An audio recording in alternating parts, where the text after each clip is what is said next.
আজি মানাস ৰাষ্ট্ৰীয় উদ্যানত অসম চৰকাৰৰ পৰ্যটন বিভাগ আৰু আমাৰ বিটিআৰ চৰকাৰৰ পৰ্যটন বিভাগ একেলগে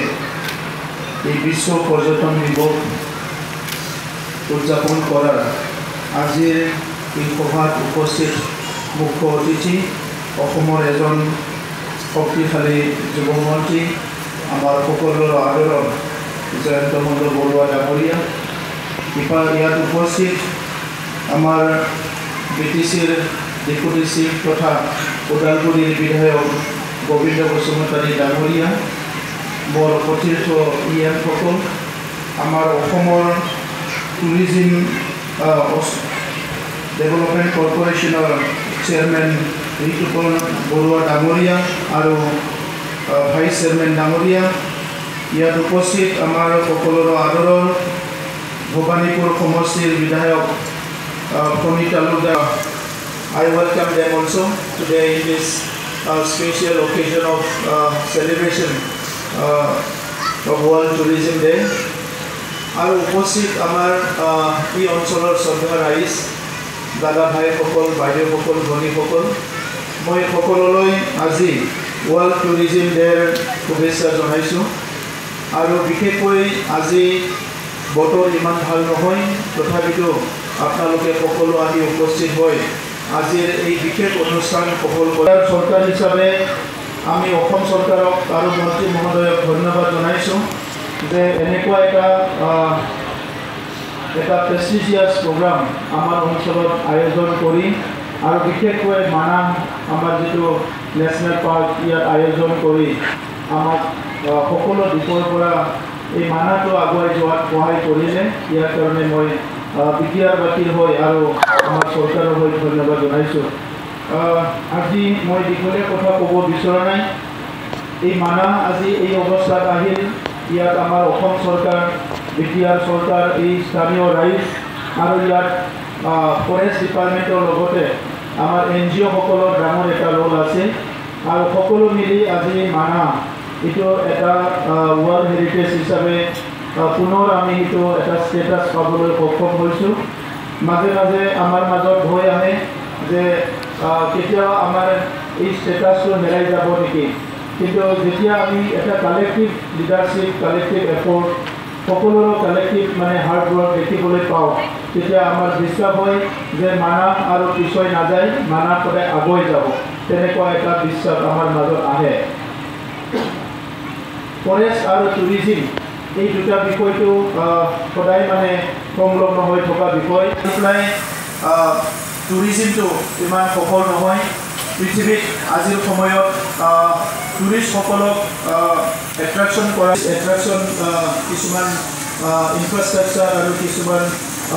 নতুন নতুন তেখেতসকলে ইষ্টাব্লিছমেণ্টবিলাক কৰিছে কিন্তু আমাৰ অঞ্চলত ঈশ্বৰে প্ৰকৃতিয়ে আমাক ইমান এটা ভাল এটা সৌন্দৰ্য নেচাৰ এটা দিছে য'ত সেইটো মানে কিনিবলৈ নাপায় আৰু সেইটো কোনোবা ইচ্ছা কৰি এদিনৰ ভিতৰত বনাবলৈ নোৱাৰে আমি এনেকুৱা এটা জেগাত আছোঁ য'ত আমাৰ ফুড হিলছ অফ ভূটান সেইটোৱে এটা ডাঙৰ এট্ৰেকশ্যন আৰু মানাহ যিটো ফৰেষ্ট আছে আমাৰ নেশ্যনেল পাৰ্ক এইটো আধা ভূটানত আৰু আধা ভাৰতত তো সেইকাৰণে ইয়াত এটা স্পেচিয়েলিটি আছে যে টুৰিষ্টসকলে ইয়াত আহিলে তেখেতসকলে ভূটানলৈও যাব পাৰে কিন্তু এই গোটেই প্ৰক্ৰিয়াটো আমি সহজভাৱে আমাৰ তাত অহা পৰ্যটক এজনে বা কোনোবা এটা টুৰিষ্টে কেনেকৈ ভূটানলৈ যাব এই গোটেই যিটো ষ্ট্ৰীট লাইন এইটো আমি আজিলৈকে ভালকৈ কৰিব পৰা নাই যাৰ কাৰণে অলপ অসুবিধা হৈ আছে আমি যোৱা কেইবছৰমানত এইকাৰণে চবচে বেছি প্ৰায়ৰিটিত শান্তিটো প্ৰাধান্য দিছিলোঁ প্ৰধানমন্ত্ৰী নৰেন্দ্ৰ মোদী ডাঙৰীয়াৰ মাৰ্গদৰ্শনত আমাৰ ভাৰতৰ গৃহমন্ত্ৰী অমিত শ্বাহ ডাঙৰীয়াৰ নেতৃত্বত আৰু অসমৰ মুখ্যমন্ত্ৰী ডক্টৰ হিমন্ত বিশ্ব শৰ্মা ডাঙৰীয়াৰ নেতৃত্বত আমি বিটিআৰত শান্তি ঘূৰাই আনিব পাৰিছোঁ আৰু আজিৰ সময়ত দেখিবলৈ পালোঁ যিটো আমাৰ আগৰ বক্তাসকলে কৈ গ'ল যে ইয়াত টুৰিষ্টৰ ফুটফলটো বাঢ়িলে এটা সময়ত টুৰিষ্টো বাদ দিয়ক আলহীও আহিবলৈ ভয় কৰিছিলে বিটিআৰ অঞ্চলত আমাৰ মানুহবিলাকক সুৰক্ষিত জেগালৈ পঠাই দিছিলে ল'ৰা ছোৱালী পঢ়িবলৈ বেপাৰ বাণিজ্য কৰা মানুহবিলাকক লাহে লাহে বড়োলেণ্ডৰ পৰা শিফটিং কৰিবলৈ ধৰিছিলে কিন্তু যোৱা 3টা বছৰত ইয়াত কোনো ব্লাডশ্বেড হোৱা নাই ইয়াত কোনো ধৰণৰ কিডনাপ বা হত্যা হিংসা নোহোৱাৰ কাৰণে এটা স্বাভাৱিক পৰিৱেশত আজি ঘূৰি আহিছে আৰু লগে লগে টুৰিজিমটো আমাৰ আজি বিশ্ববাসীয়ে কৈছে যে টুৰিজিম ডেভেলপ হোৱা মানে ইট ইজ এ ইণ্ডিকেটৰ টুৰিষ্টটো এইটো এটা ইণ্ডিকেশ্যন যে ইয়াত পিচ আৰু ছিকিউৰিটি আছে আৰু এইবাৰৰ যিটো আমাৰ ৱৰ্ল্ড টুৰিজিম ডেৰ থিম এইটো টুৰিজিম আৰু পিচ আজিৰ সময়ত বিশ্বত আমি বেলেগ সায়েন্স টেকনলজি শিক্ষাৰ নতুন নতুন বিষয়বিলাক আমি অধ্যয়ন কৰোঁ কিন্তু এটা বিষয়টো আমি কোনোদিনে পাহৰিব নালাগিব এই দুটা শব্দদি আমি মানৱ জাতিটো আমি ৰাখিব পাৰোঁ এইটো হ'ল পিচ এণ্ড লাভ শান্তি আৰু আমাৰ মাজত প্ৰেম এই দুটা শব্দদি আমি পৃথিৱীৰ মানৱ জাতিটোক এটা সঠিক পথত ভাল পৰিৱেশত লৈ যাব পাৰোঁ সেইকাৰণে পিচ যিটো আছে এইটো কোনোবা এজন ব্যক্তি বা কোনোবা এটা দলে অকলে কৰিব পৰা বিষয় নহয় ইয়াত সকলোৱে মিলি পেলাই কৰিব লাগিব